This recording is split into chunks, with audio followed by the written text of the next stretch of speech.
mundo vai surgir, digamos assim. Então, a volta de Jesus, ela tem dentre os objetivos, o objetivo de trazer a recompensa, mas ela tem outros objetivos, que não estão mencionados nesse verso. Por exemplo, a volta de Jesus vai nos permitir reencontrar com as pessoas que nós amamos e que um dia morreram.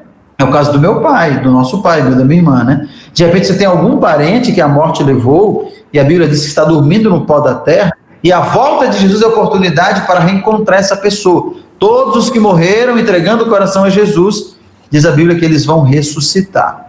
Então, o objetivo da volta de Jesus é pelo menos 3. Facinho. Primeiro, reunir todos os seus filhos. Ele tem saudade da gente. Então, quando ele voltar, ele quer reunir todos os seus filhos. Segundo, é a oportunidade para revermos aqueles que nós perdemos pela morte, que com a volta de Jesus vão ressuscitar. E o terceiro, a volta de Jesus vai trazer justiça e juízo para toda a maldade. E por isso que ele precisa vir. Por isso que a volta de Jesus é tão importante. Ótima pergunta essa. Muito bem. Então, que evento grandioso, né? Microfone desligado. Muito bem. Então, que evento grandioso esse que nos aguarda, né? Mas, há algumas dúvidas com relação a esse evento, né, pastor?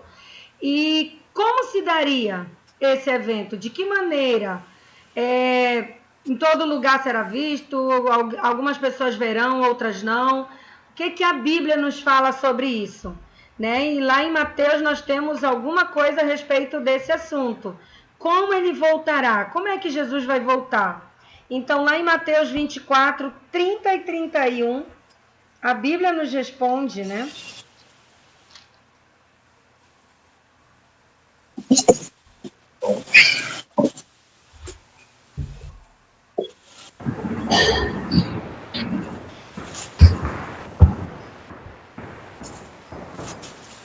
Quem é que lê esse? Sheila, quer acompanhar a leitura, Sheila? 24 o quê? E 31. 30, 31, mami? Tá, eu leio. Então aparecerá no céu o sinal do Filho do Homem. Todos os povos da terra se lamentarão e verão o Filho do Homem, vindo sobre as nuvens do céu com poder e muita glória. E ele enviará os seus anjos com grande clamor de trombeta, e os quais reunirão os seus escolhidos dos 4 ventos, de uma ou outra experimentas do céu. Muito obrigado, Sheila. A volta de Jesus, eu falei sobre os objetivos da volta dele agora há pouco, né? Mas as voltas de Jesus também têm algumas características. A primeira delas é que a volta de Jesus será pessoal. O que isso quer dizer? Quer dizer que ele não vai vir em espírito. Ou seja, não vai ser uma sombra ou até uma assombração. A volta de Jesus será pessoal, ele virá pessoalmente, em pessoa. Esse é um aspecto em cima do verso que a Sheila leu. O segundo é que a volta de Jesus será visível. De onde você estiver, você vai poder ver. Vamos pensar nos lugares mais distantes no mundo. Vamos imaginar uma ponta do Brasil que é lá no Oiapoque, no interior do Amapá, bem longe daqui. Vamos imaginar alguém que esteja lá no Polo Sul, na Antártida, no lugar bem frio, gelado, que quase nem aparece luz do sol em alguns meses do ano. De qualquer lugar do mundo, a Bíblia diz que todos vão ver Jesus. Então a vinda dele será pessoal, será visível e será universal. Ou seja, ao mesmo tempo que ele aparece aqui, em outros lugares do mundo vão ver no mesmo tempo. Não vai ter fuso horário. Então hoje, por exemplo, você está aqui nesse horário, só que lá no Japão é um outro horário. Quando Jesus aparecer em todos os lugares do mundo, não importa em que lado do mundo se esteja, todos verão. Então essas são características interessantes da sua vinda, para não acontecer o caso de alguns dizerem assim: puxa vida, como eu moro mais longe aqui, eu moro em Ananindeua, o pessoal que mora em São Paulo viu Jesus, a gente aqui em Ananindeua não viu, a gente que mora em Santarém aqui não viu, e ele já veio. Como é que foi isso? Isso não vai acontecer, porque quando Jesus vier, todos o verão, e essas são características muito importantes em relação à vinda de Cristo. E com relação... Aí no verso... Aí nessa parte que diz dos 4 ventos, quer dizer, como ele falou, pastor, né? É para cá, para lá, para lá, para cá. Norte, sul, leste, oeste. Exatamente. Muito 4 bem. pontos cardeais. A terra não tem canto, né? Porque a terra é redonda. Mas a terra tem os extremos, né? Norte, sul, leste, oeste. Muito bem. Isso Então todo esse povo aí. Todos ao mesmo tempo, né? É algo muito grandioso para nossa mente, né? Nossa mente é muito finita, a gente não consegue assim imaginar isso. Somente um Deus poderoso mesmo será capaz de um evento tão grandioso como esse. E com relação ao dia, o que nós podemos esperar? Será que dá para a gente esperar a data, marcar a data? Teve uma data definida? Né? A Bíblia mostra uma data, olha, ele vem... Essa Silvia quer dizer. A Silvia quer responder essa. E aí, Silvia? Será que a Bíblia apresenta alguma sugestão de data ou algum período assim? Algum tempo atrás, já marcaram várias datas para a volta de Jesus, né? Os incas acreditavam que ele voltaria no século XVIII, acreditava-se que ele viria na virada do milênio, no ano 2000, né? Toda uma especulação. Depois, o calendário maia apontava que ele viria em 2012. E você, Silvia, o que é que você acha? Bom, que eu saiba, não tem nenhuma data específica, mas fala sobre acontecimentos que vão ocorrer antes da vinda dele. Ó, a Silvia está por dentro. Vamos confirmar. Muito bem, então vamos confirmá-la em Mateus 24, 36.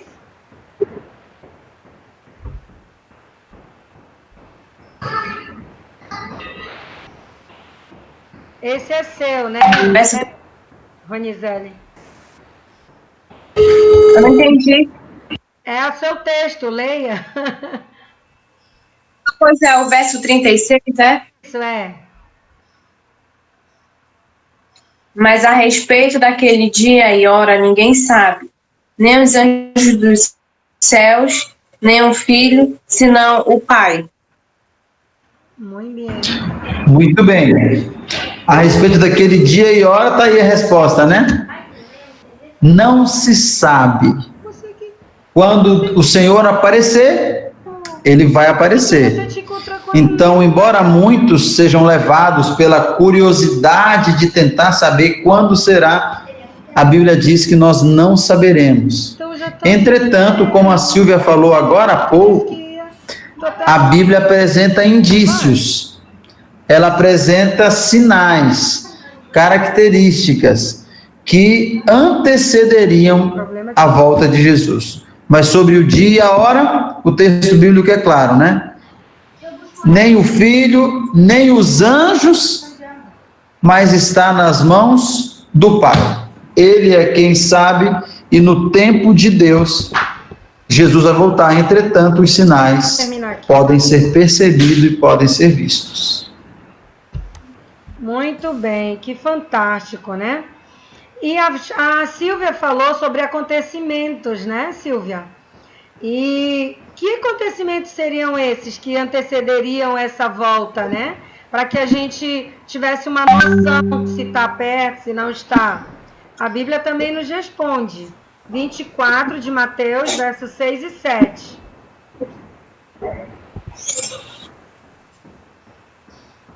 Pastor Daniel, quando você estiver assim no último minuto, diga que a gente entende aqui a sua... Tá bom?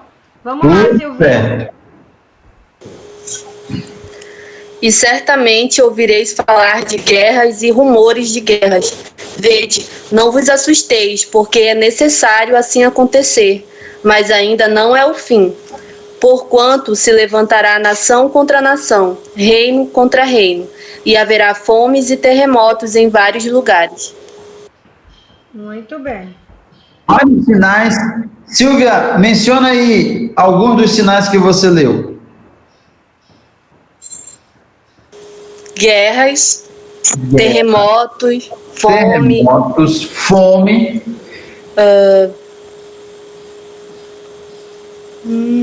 Eu li isso, eu acho. Guerras, rumores de guerras, terremotos, fome.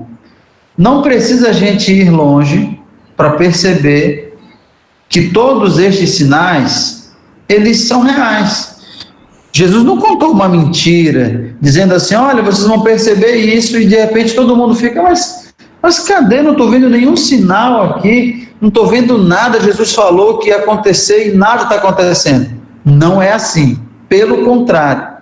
Nós vemos exatamente o que Jesus apresentou como sinais acontecendo. Aí vocês podem dizer assim, mas nos dias de Jesus já não tinha guerra? Nos dias de Jesus já não tinha fome? Veja que quando Jesus está falando aquilo que está registrado em Mateus, é aproximadamente o primeiro século, estamos falando aí do ano, aproximadamente ano 100, 120 da nossa era, tem quase 2000 anos, correto? Quando Jesus fala essas palavras que são escritas no Evangelho de Mateus. Nesse tempo já havia guerra, sim, porque o mundo sempre teve guerra, mas não nas proporções das guerras que nós temos. Nós temos hoje um mundo que simplesmente não consegue passar um dia sem guerra. O tempo todo, sem falar das grandes guerras, a primeira, 1914, 1918, a segunda, 1939, 1945, as grandes guerras que assolaram o mundo. Fome. Nos dias de Jesus não existia fome, já existia fome, só que não como nós temos hoje. Perceba que hoje muitos morrem de fome, a miséria se alastra, e o pior é que essa fome é produzida pelo egoísmo do coração humano. Poucos têm muitos, melhor dizendo, e muitos têm pouquinho. Terremotos. Terremotos são acontecimentos que a cada século eles aumentam. Antes a gente ouvia falar de terremoto no Japão, na Ásia, era algo bem longe. Hoje acontece no Brasil, no nosso país, que era um país que não tinha histórico de terremotos. Então, todos esses acontecimentos, eles são sinais claros e reais e atuais da volta de Jesus. Muito bem. E, pastor, e diante disso, o inimigo de Deus já sabe o que está esperando por ele, né? O que vai acontecer. E aí ele já entregou os pontos, nessas alturas do campeonato ele já desistiu de tudo, ele diz assim, Jesus já ganhou, não tem mais nada para mim. Como é que ele se posiciona, né, diante desse evento da volta de Jesus? Será que ele vai armar alguma coisa aí? O que a Bíblia tem para nos falar sobre isso? Vamos ver aqui lá em 2 Coríntios 11, 14. Esse é um texto bem interessante. Eu quero concluir com ele a minha participação. Depois o senhor Noemi vai continuar os dois textos mas é porque ele fala de uma artimanha, de uma estratégia que Satanás tem, e nós temos que ficar de olhos abertos, né? Vamos ler então mais isso aí com a minha participação.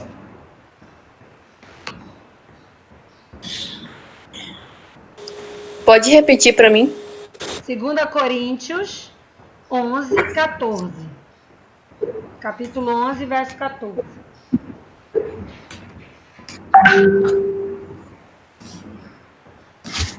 Quem tá com esse?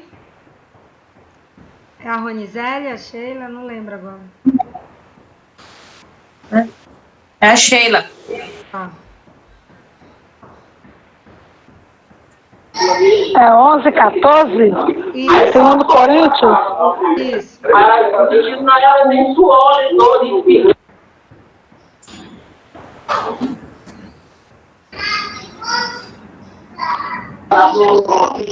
E não de admirar, porque o próprio Satanás se transforma em anjo de luz. Muito bem. Olha que coisa interessante diz a Bíblia. A Bíblia revela, diz assim, olha, não fiquem surpresos, porque o próprio Satanás, ele se transforma em anjo de luz. Em outras palavras, Satanás, com relação à volta de Jesus, ele vai usar das mais vis estratégias. Ele vai tentar imitar a volta de Jesus. Então imagina só que de repente você olha para o céu e tem alguém descendo. E você diz, é Jesus. Porque a Bíblia diz que ele, inclusive, pode se transformar num anjo de luz. Então ele pode tentar simular e passar por Jesus. Só tem um detalhe. É que a volta de Jesus, ela tem algumas características. O mundo inteiro vai ver, será pessoal. Os anjos vão romper o céu, a Bíblia diz, com grande forte de trombetas. E quando Jesus voltar, ele vai confirmar tudo aquilo que na sua palavra estava escrito, inclusive os seus mandamentos deixados para a humanidade. E Satanás não. Satanás não há de concordar com tudo que a Bíblia diz, porque ele é um enganador. Então, não podemos nos admirar se, inclusive, Satanás tentar simular ou imitar a volta de Jesus. Ele vai tentar muitos enganos de hoje até o dia que Jesus voltar, porque ele não se dá por derrotado, apesar de estar vencido, mas ele vai tentar enganar o máximo de pessoas para que elas não compreendam tudo sobre a vontade do Senhor. Então, queridos, nesse caso, olhos bem abertos para que não sejamos enganados. Professor Noemi, aqui eu me despeço de vocês, eu vou ter que seguir uma viagem para chegar lá até a noitinha, mas já foi muito bom estarmos juntos, a lição de hoje é bem interessante, né? Inclusive essa parte que fala sobre o cuidado e o alerta para não sermos enganados. Olhos bem abertos. No próximo estudo eu quero saber como é que ficou o final da lição de hoje. Muito Tá bem, bom? pastor. Muito obrigada. Deus acompanhe. Deus acompanhe. Tá bom. Tchau. Fiquem com Deus, ótimo encerramento do estudo aí. Tá bom, mano. Beijo. Boa viagem, pastor. Muito bem, meninas. Então, olha só, agora só ficou a gente. Então, como o pastor falou, né, nós temos evidências, a Bíblia nos orienta, ela nos mostra as dicas importantes para que a gente fique atento, né? E quais seriam essas artimanhas que Satanás usará para nos enganar, né? O pastor Daniel falou, e lá no outro texto falou anteriormente, que ele é capaz de imitar ser um anjo de luz para nos enganar, né? Porque ele sabe que se ele vier com a cara que ele tem de engano, ninguém vai cair no papo dele, né? Ninguém vai cair na lábia dele, mas se ele vier disfarçadamente, há uma probabilidade maior. Então, vamos ver lá em 2 Tessalonicenses. A gente leu o anterior, foi o 2:9, não, né? A gente leu esse agora, 2 Tessalonicenses 2:9? Não, Não, né? foi segundo Coríntios. Coríntios, né? Então tá. Então é esse, 2 Tessalonicenses, capítulo 2, verso 9.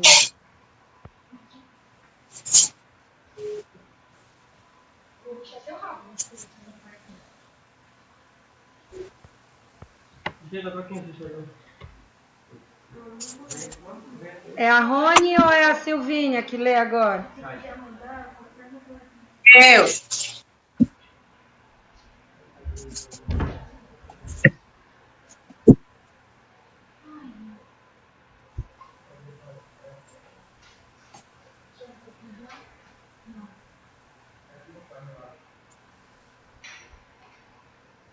Abre aí, Paulo, logo.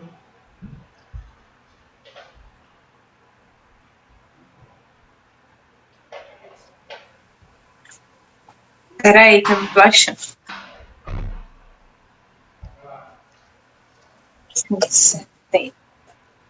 Achou? Quase. Fica depois de Colossenses. Achei. Fechou? Ok. Capítulo 2, versículo 9. Isso. Ora, o aparecimento do iníquo é segundo a eficácia de Satanás, com todo o poder e sinais e prodígios da mentira.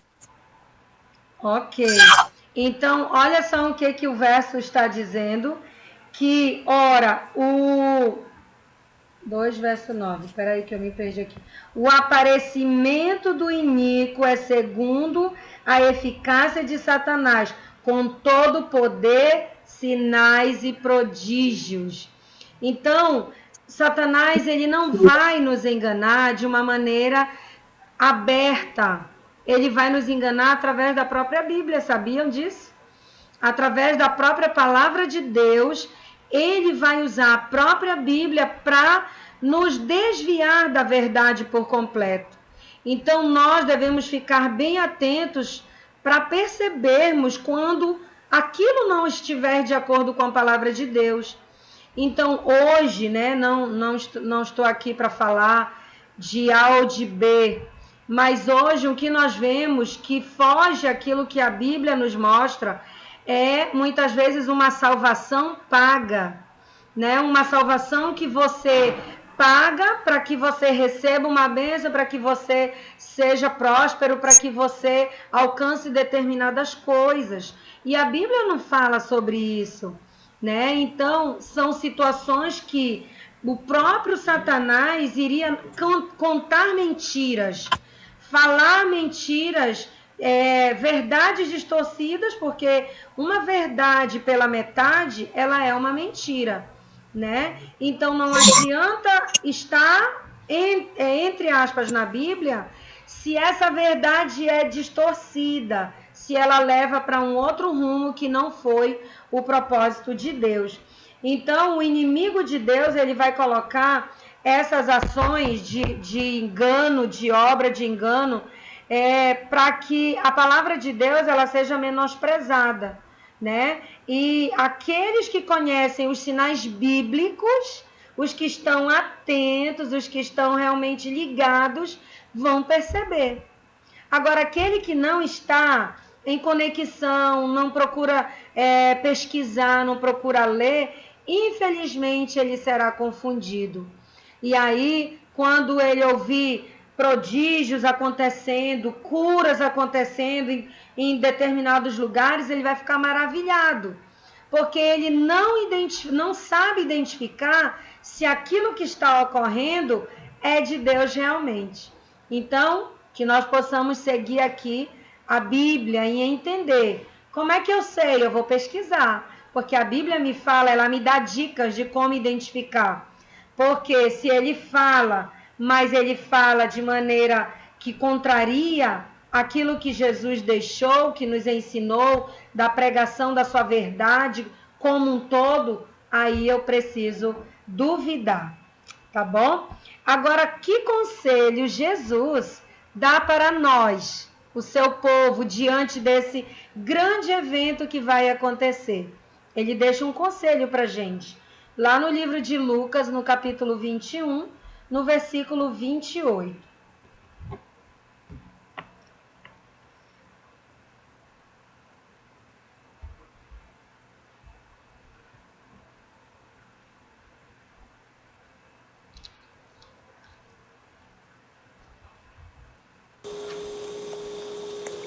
Lucas 21, 28. Ora, ao começarem estas coisas a suceder, exultai e erguei a vossa cabeça, porque a vossa redenção se aproxima. Muito bem, olha só aqui que fantástico. Ai, tá desligando. Muito bem, Silvia, desculpa, eu estava falando e o microfone estava desligado. Então, o conselho que Jesus dá ao seu povo com relação a esses eventos é que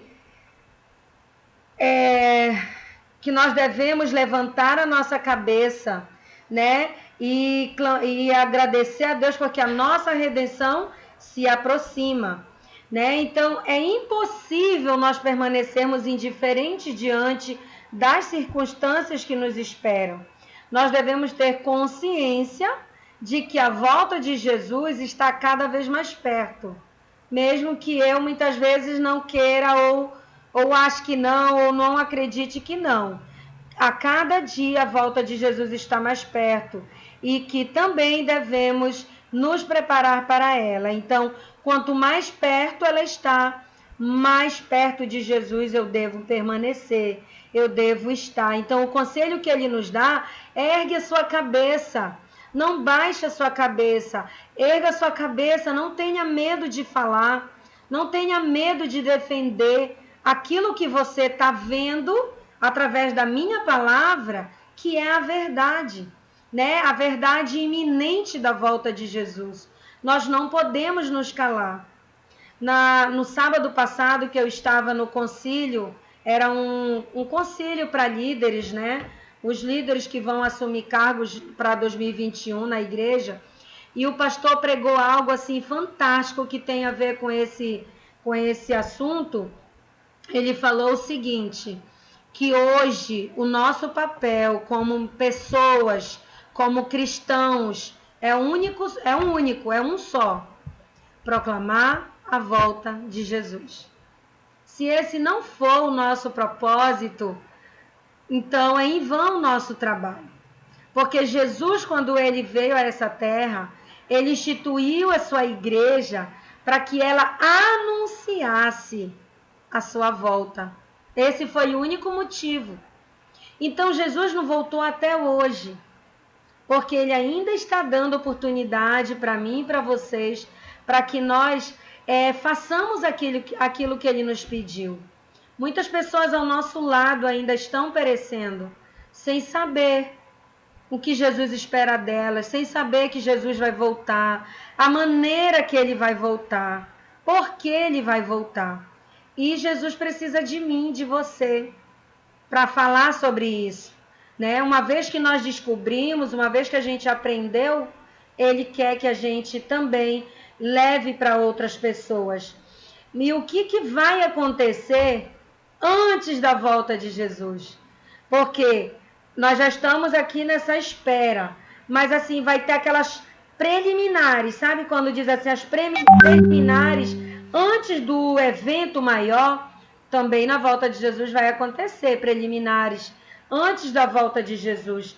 Que preliminares seriam essas? Que acontecimentos seriam esses?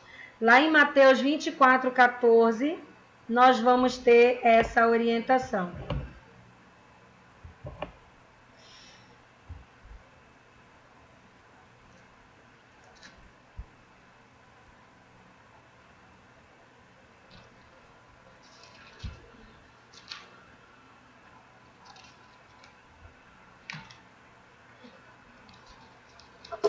Posso ler?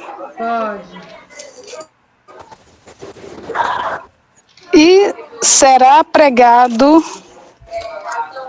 este evangelho do reino por todo o mundo, para testemunho a todas as nações. Então virá o fim. Muito bem. Então, o que tem que acontecer antes da volta de Jesus? Teu microfone, Noemi. Toda vez eu esqueço, por isso que às vezes eu não desligo. Muito bem, Sheila, obrigada. Então, o que vai acontecer antes da volta de Jesus? O que disse o texto? A pregação do evangelho. A pregação do evangelho. Esse evangelho do reino teria que ser pregado para quem? Só para quem mora no Brasil? Só para quem mora no Pará? Por todo mundo. Todo mundo, para testemunha a todas as nações.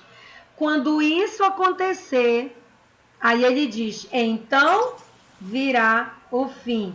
Aí a gente pode pensar assim, nossa, mas é muita gente para alcançar o mundo todo, então vai demorar muito ainda para Jesus voltar. Mas olha só uma coisa bem interessante. A pregação do evangelho, hoje, em tempos remotos nem tanto, mas hoje, ela não conta mais apenas com a comunicação pessoal, de eu ir lá na sua porta, bater, mostrar a Bíblia e falar para você. Prova disso é o que nós vivemos. Prova disso é esse estudo que nós estamos tendo através de uma tecnologia. Então, o evangelho do reino hoje, ele está sendo pregado na velocidade do vento, vamos dizer assim. Então, hoje, muitas pessoas ao mesmo tempo recebem a palavra de Deus. Muitas pessoas ao mesmo tempo podem acessar um vídeo no YouTube. Muitas pessoas ao mesmo tempo podem acessar uma mensagem na internet, no YouTube ou em qualquer outra rede social. Então, isso quer dizer que a volta de Jesus e que o mundo está sendo alcançado. São pouquíssimos os países que ainda não têm a presença dos cristãos da Igreja Adventista. Nós, como a Igreja Adventista, não estamos em todos os países ainda, porque existem muitos países que a verdade não pode entrar. Você não pode entrar como um cristão, como um pastor, como um missionário, para você falar do amor de Deus. Então, a igreja ela tem as estratégias dela para levar. Ela entra como um agente do cuidado com a humanidade. Então, entra como professor, entra como um médico, entra como um voluntário. E aí, quando essas pessoas já estão ali, dentro daquelas localidades, daqueles países que não pode entrar o evangelho, elas vão através de programas sociais, elas vão colocando Jesus. Elas vão mostrando Jesus através da atitude delas. Elas vão mostrando Jesus através de ações que eles promovem, ensinando a ler, ensinando a escrever, ensinando a fazer uma arte, um artesanato, curando, dando assistência médica. Então, através de Cristo na prática, o seu evangelho está sendo pregado. Então, esse é a maior evidência, é o maior sinal. E a Bíblia diz que quando esse evangelho for pregado a todas as nações, então virá o fim. Então, a prova que nós temos de que Jesus está cada dia mais perto é que faltam pouquíssimos lugares para serem alcançados. E Deus pode alcançar isso no estalar de dedos. Porque aquilo que é muito grandioso para a gente, para Ele não é. Só que Ele precisa de mim e precisa de você para ajudar esse acontecimento a acontecer o mais rápido possível. Tá bom? Então, com que certeza Jesus encerra a sua revelação no livro de Apocalipse? Qual é essa certeza que ele dá quando ele encerra o livro de Apocalipse lá em capítulo 22, no versículo 20, tá? De Apocalipse. Vamos ver essa certeza que ele nos dá.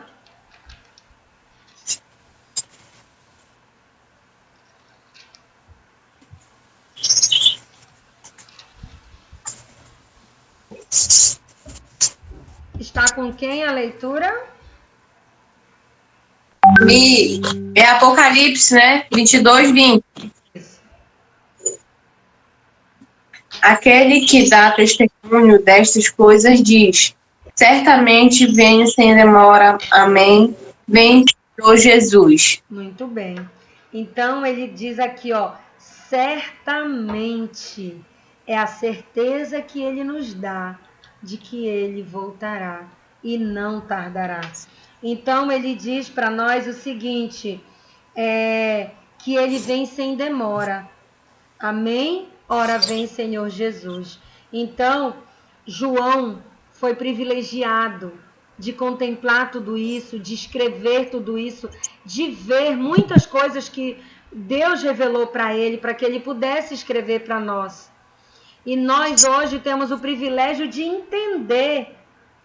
Algum período atrás, nós não tínhamos esse entendimento. Vocês não tinham esse entendimento. Mas agora você também é uma privilegiada, né? Sinta-se privilegiada porque hoje você entende o plano da redenção, o plano da salvação. Por que que ele vem? O que que acontece? Por que que eu preciso me preparar? De que maneira eu preciso me preparar?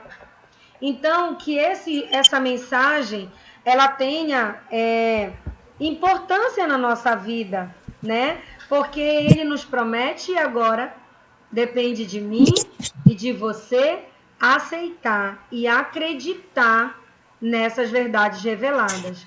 Então, hoje, nós podemos assumir esse compromisso com Deus, dizendo: entendi que não é possível conhecer exatamente o dia e a hora que Jesus virá, mas eu posso conhecer os sinais de sua vinda por meio das profecias.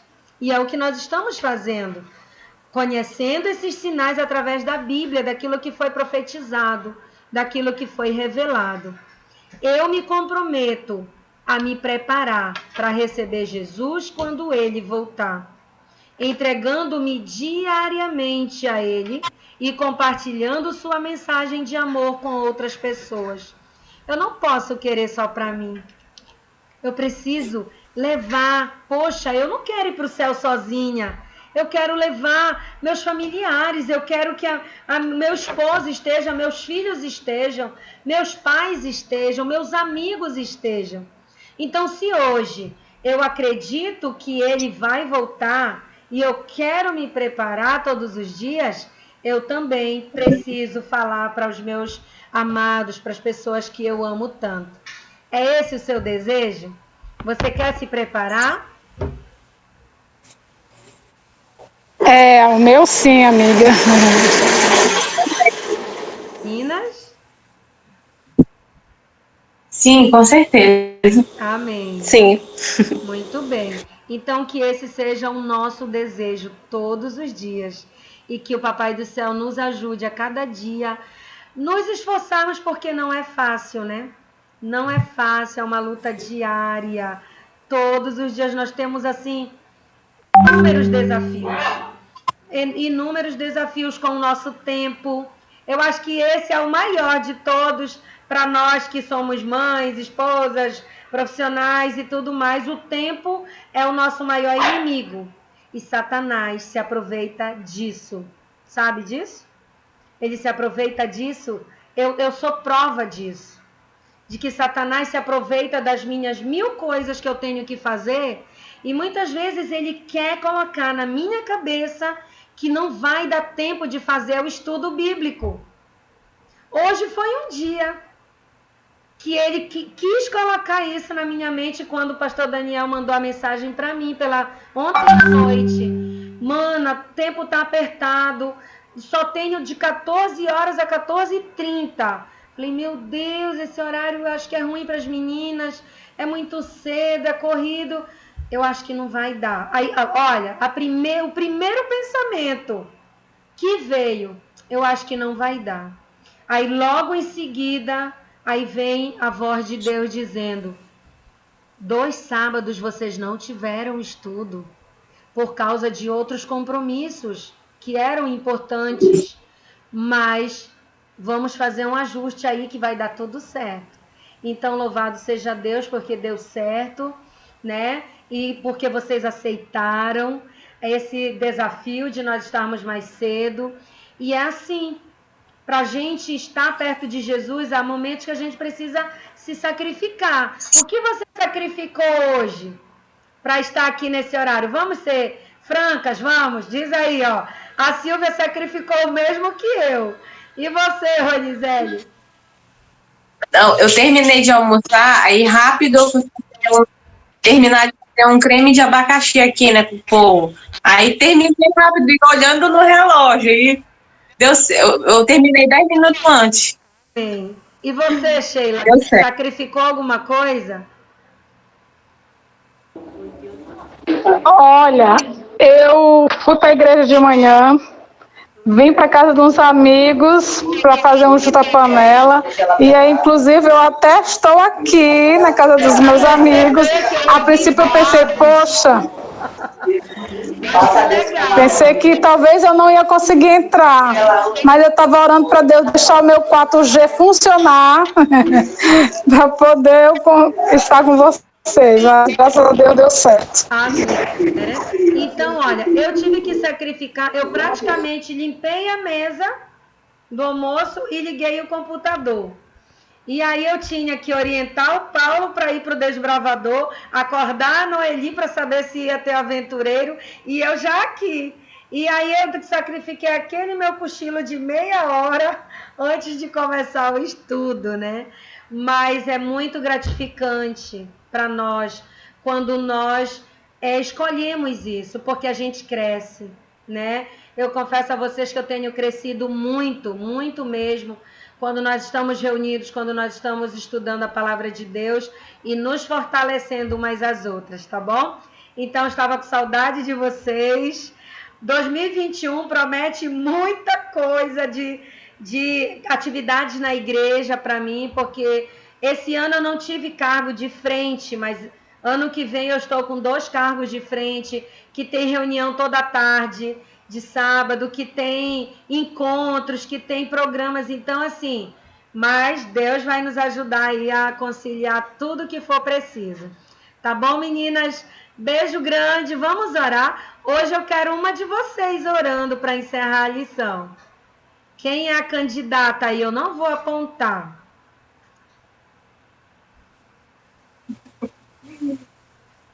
O Gisele já deu a vozinha aí. Ora pra gente, Gisele. Tá.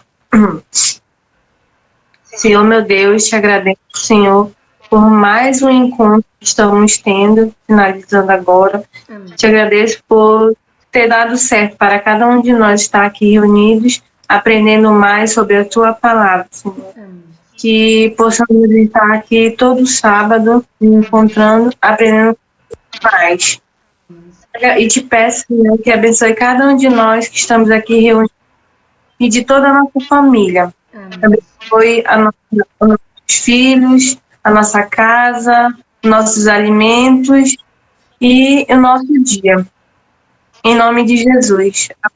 Amém! Que linda oração, Ronizele. Parabéns, tá? No próximo vai ser a Silvia, tá, Silvia? A Silvia já tem uma semana para se preparar. Bom, meus amores, beijo grande, tá bom? Até o próximo sábado. Tchau.